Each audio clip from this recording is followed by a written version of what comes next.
Good morning, good morning, good morning, everyone. Thank you so much for joining us on this cheery and bright Thursday. Hopefully, your day is off to a great start. For those of you who I have not met, I just want to take this opportunity to introduce myself. I'm Reverend Dr. Shannon Polk. I am the president and CEO of the Ann Arbor Area Community Foundation. I want to welcome you to our webinar today. The focus of this webinar is to help all of you who have a fund with us think about how you can begin to grow that fund. Now, we see ourselves at the Community Foundation as the philanthropic hub of Washtenaw County, and we are here as a permanent resource of capital to nonprofits and scholarship recipients across Washtenaw County. And one of the ways that we've been able to do this is through the power of endowment, which all of you know because you have a fund with us. But we want to talk to you today is about how important it is not only to have that fund, but to grow that fund. Because as we've seen government step away from contributing as another leg in the stool for a lot of the work that you do, one of the beauty of endowments is it's another source of continuous capital and revenue to you on an annual basis that can provide stability during times like this when things are very uncertain and things seem to be changing. For a minute there, it felt like it was changing weekly. I don't know about you guys, but that's what it felt like to us. And so, we want to help you and be a partner with you in how to help your funds grow. Now, many of you have had an opportunity to meet with our philanthropy team. You've met with either Jane Park, our director of philanthropy, or Karen Shelley or Patrick Naswell, who are our advisors here to work with you. Now, please understand they are here to help talk with you, meet with you with your board, talk to staff, and help them understand how they can develop their planned giving models, other types of tools that are going to be beneficial to you.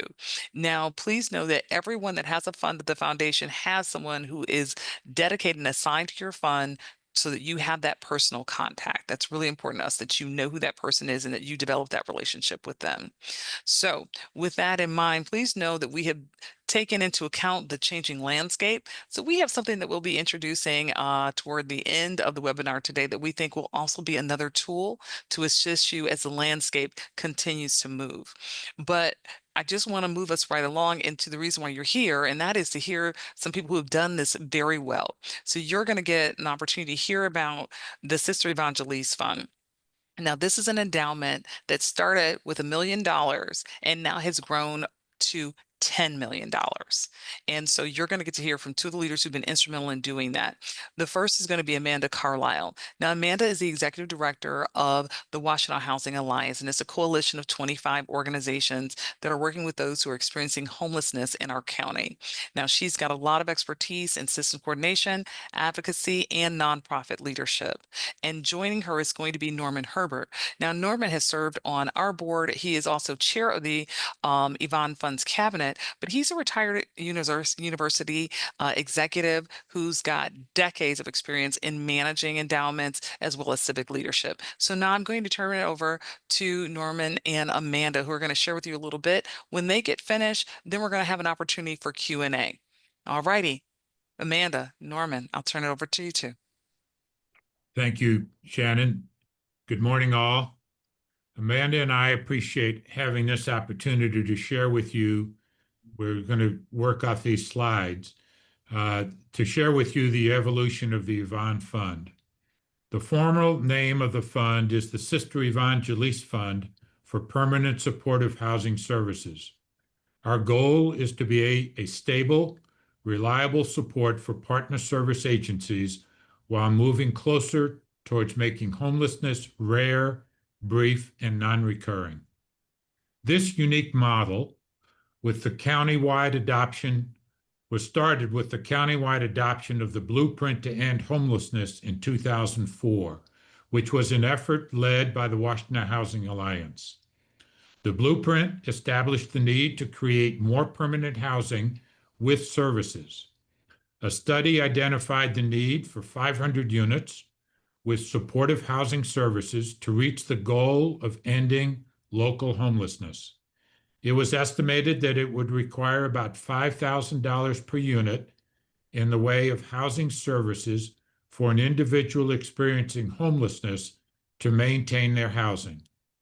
500 units times the $5,000 per unit of permanent supportive services results in a $2.5 million that would be needed annually for this project to be successful. A Washington County Commissioners Task Force identified 3 legs of a stool to provide the needed resources. First leg of that stool was education and advocacy. Second leg is potential adoption of a millage dedicated to provide the needed supportive services. And the third leg was the establishment of an endowment. An annual need for $2.5 million would require about a $60 million endowment. The Education and Advocacy Initiative was a critical first step to inform the community of the need if a millage was going to be adopted. The economic realities that we faced in 2007 and 8, when government human service budgets had to be reduced, suggested that the timing for introducing a millage support to support the needed housing services for those experiencing homelessness would not be successful. St. Joseph Mercy Hospital of Ann Arbor, now Trinity Health, wanted to honor Sister Yvonne, a resolute advocate for the homeless and a founding board member of the WHA, as well as its 100 years of service to the community with the establishment of a fund. That is, St. Joe's wanted to establish that fund in honor of Sister Yvonne. People experiencing homelessness often seek support by going to the emergency rooms. St. Joseph Mercy Hospital understood that there needed to be a better way and that the research indicated that permanent supportive housing provides the housing and stability people experiencing homelessness need in order to seek alternative primary care options in the community. Trinity Health committed $1 million to establish the fund with the Ann Arbor Area Community Foundation. The Ann Arbor Area Community Foundation had long been involved in addressing the affordable housing needs of the community, and they elected to also match the Trinity gift with an additional $1 million. That all was funded over a 5-year period. A cabinet comprised of members of the task force, the county task force, convened to work with the Washington Housing Alliance staff to plan for the education and advocacy. There was no need to create a nonprofit agency around this initiative since the fundraising would result in the growth of the fund held by the Ann Arbor Area Community Foundation. A contracted development coordinator was hired in 2015 to assist with the education, advocacy, and fundraising objectives. Part of the benefit from an endowment fund, as Shannon introduced in her opening remarks, was that the endowment fund is there and provides an annual distribution which can be used currently. In this case, those distributions are to be granted to those agencies that provide direct services to people experiencing homelessness. The early distribution amounted to about $26,000, which meant that we would be able to serve 5 individuals in support of keeping them housed. An endowment fund was always part of the plan because it would be permanent. A millage might not be renewed. And an endowment lessens the need to regularly raise funds in an uncertain economic environment while striving to provide consistent services. Long-term experience with endowment is that the fund will keep up with inflation. This also ensures that incremental charitable dollars will continue to increase the size of the fund, making more resources available to the community. The Yvonne Fund, as we're referring to it, is managed by the Ann Arbor Area Community Foundation and is part of a very well diversified portfolio. Our goal is to support 500 household units with permanent supportive housing services each and every year forever. The fund now exceeds $10 million. The distribution in 2025 is about $286,000, which means we can serve 57 households that will be served, and the number of households that are being served will continue to increase. This unique model means that the Yvonne Fund is independent of economic crisis, turbulent times, and does not depend on fluctuating funder priorities. This allows the Yvonne Fund to be a permanent and reliable community resource. The fund's growth is in part attributed to the unending, consistent support from the cabinet, ambassadors, and importantly, WHA professionals that initiate the needed education and advocacy with donor prospects. It's also important to acknowledge the very well managed Ann Arbor Area Community Foundation investment assets. A strong investment committee is providing oversight, benefit of an investment consulting firm, and professional staff which are focused on investment management. Building an endowment program takes time, resources, and people power, which the Community Foundation has successfully done and will continue to do so.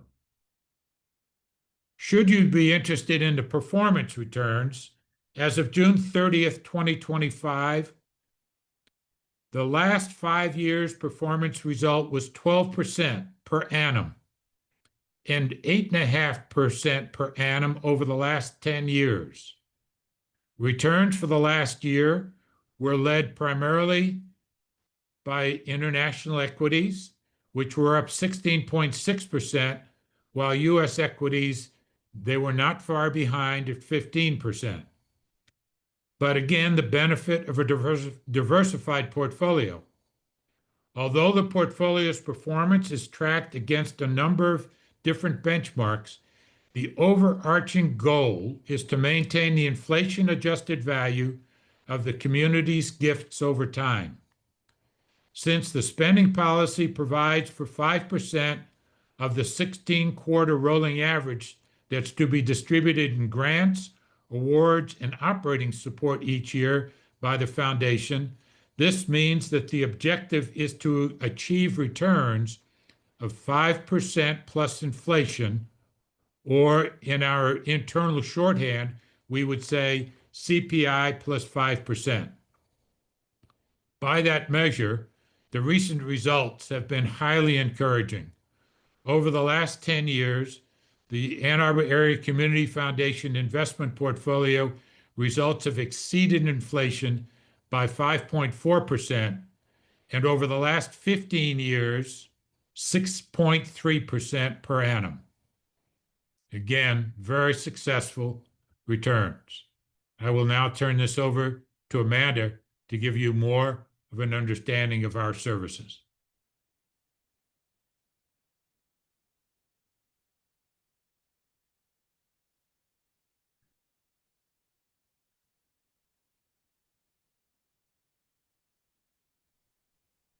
Excuse me, Amanda, you're muted and we can't hear you. Thank you, technology. Let me just go backwards one slide. So thank you, Norman and Shannon. I am the Executive Director of the Washtenaw Housing Alliance and am proud of the work that we have done with our partners to grow the Yvonne Fund. As Norman shared, we couldn't achieve the growth in the Yvonne Fund without committed individuals who believe in the mission of the fund and the work that we are doing for permanent supportive housing services. We have a dedicated volunteer cabinet that they're called, comprised of community members, many of whom began participating in this effort between 2006 and 2008, having served on the original county task force that identified this strategy as one to provide sustainable revenue for supportive services in housing. We also have staffing support from my organization, the WHA, and we have hired a contractor to support the cabinet's work. This part-time position is currently vacant, but we will be rehiring soon for that. We also benefit from having this fund at the Ann Arbor Area Community Foundation. As Norman has shared, their staff and board of trustees provide the expertise in financial and endowment management that a small nonprofit like the WHA doesn't have. Most recently, we launched an ambassadors program for the fund, identifying community members who may not be interested in a role where they are asking for donations like our cabinet members are, but who are connectors in the community. They are people interested in the issue of homelessness and/or affordable housing. They understand how traditional grants or government funding can be ever changing, and they understand and are learning about endowments and how they work. The ambassador's main role is really to expand awareness of the Yvonne Fund. This has been through hosting events for us to raise awareness, having individual conversations with people in their networks, or just sharing information and communications about the fund as we send those out.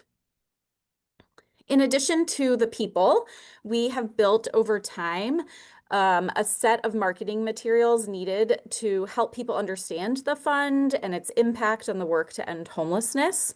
One of the first things that we did way back when was make a case statement which outlines the need and the case for investment in the endowment. Over time, we also developed a website and then a video. The video features Sister Evangeliste, past cabinet members, agencies that have benefited from receiving a grant from the fund, and client testimonials. And then later we engaged a consultant to help us create a brochure, a presentation slide deck template, and other materials that have helped us continue to raise awareness of the fund.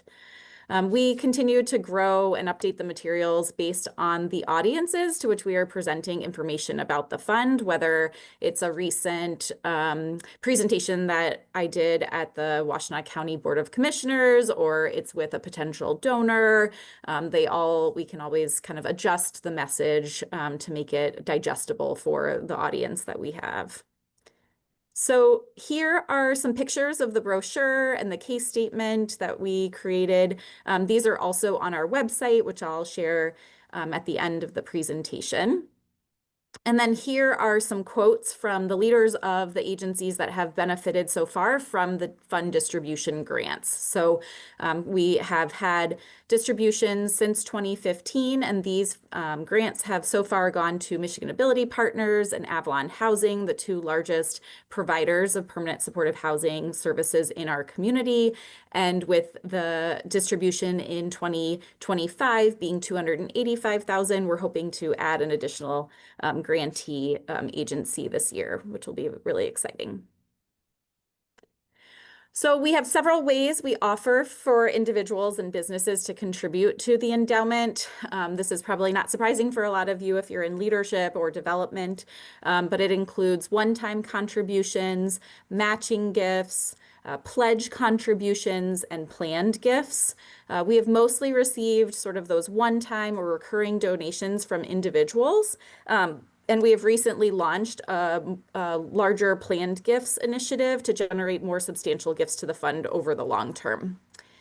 So as Norman previously shared, the endowment has a market value now of about 10 million, but the long-term plan is to continue to grow the fund through these efforts that we've highlighted today. So in closing, I guess I'm just want to say I'm very grateful to the Community Foundation hosting us for this webinar so that we can share more about the Sister Evangelis Fund for Permanent Supportive Housing Services and for everyone's time today learning how we have grown the endowment over time.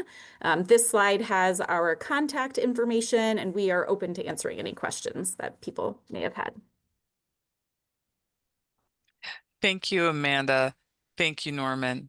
So now we're going to be opening it up for questions. So if there are any questions, please feel free. I know we did have one question that was in the chat. I believe we were able to answer that. Are there any other questions that folks may have?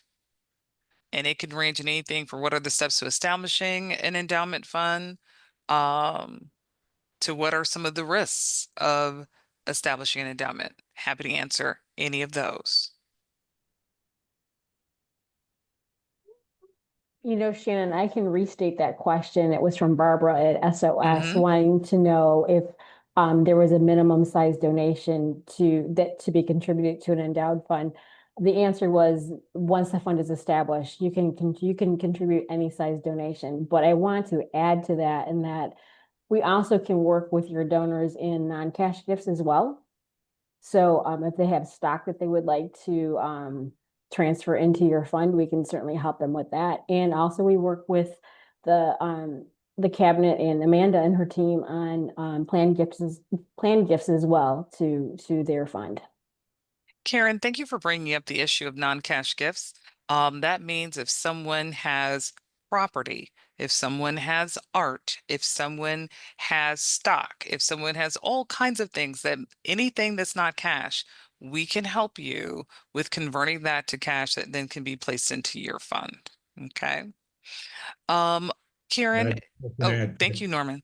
if I can just add, that's one real benefit of being partnering, if you will, with the foundation, having that skill set that the agency doesn't need to have. Yes, indeed. And trust to believe we've done it. We've had shares of companies, all kinds of things have come through, rare coins, you name it. We've been able to help provide that as a resource. Okay. Barbara. Thanks, Shannon. That's really, really helpful to know that you can help with and creating an endowment gift out of a non-cash item that the organization doesn't have to make that a non-cash item before coming to you. So that's helpful to know. I guess another thing, okay, I don't know, maybe this is just mechanics, but it's something that I'm a little confused about. Like, okay, the Yvonne Fund is named the Yvonne Fund, and it has the goal of supporting permanent supportive housing. But what if there was a donor who was like, well, I want to give $1 million also for the same goals of the Yvonne Fund, but I want my fund to be called the Freddie Fund. Do you know what I mean? And then you Mm-hmm. would have two funds, but they have the same purpose. So, I mean, you would do that, of course, right? Like you want to accommodate Freddie because you want to grow the amount of funds that you have available for permanent supportive housing.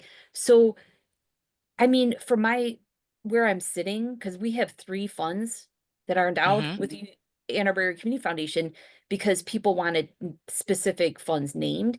But I think of it as one pot because all of the funds are used to support the general mission of SOS Community Services.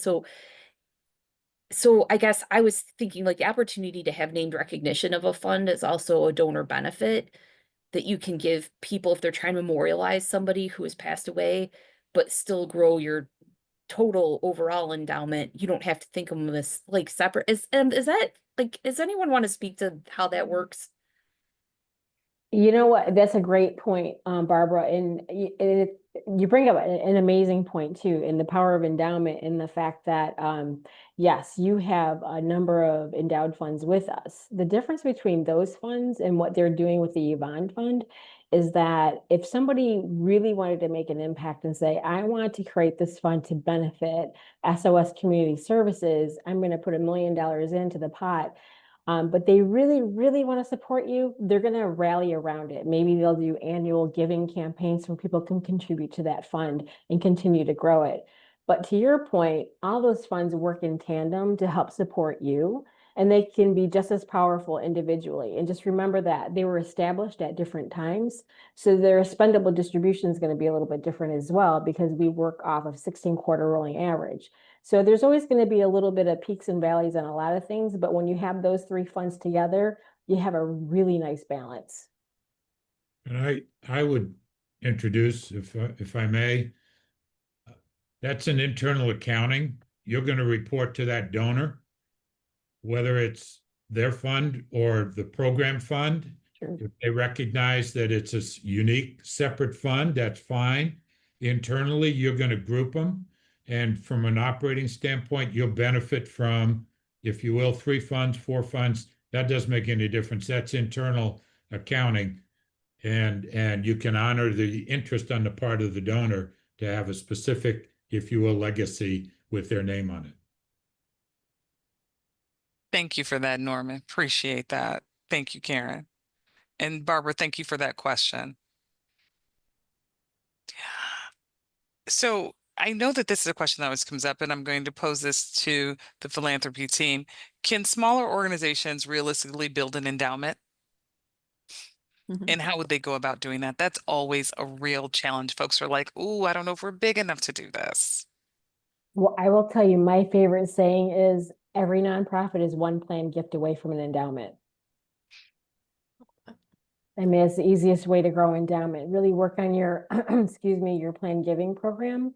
And really truly have a policy around that program so that when that planned gift does come through, you can say, we're going to earmark 90% of this to go into an endowment and 10% for unrestricted funds.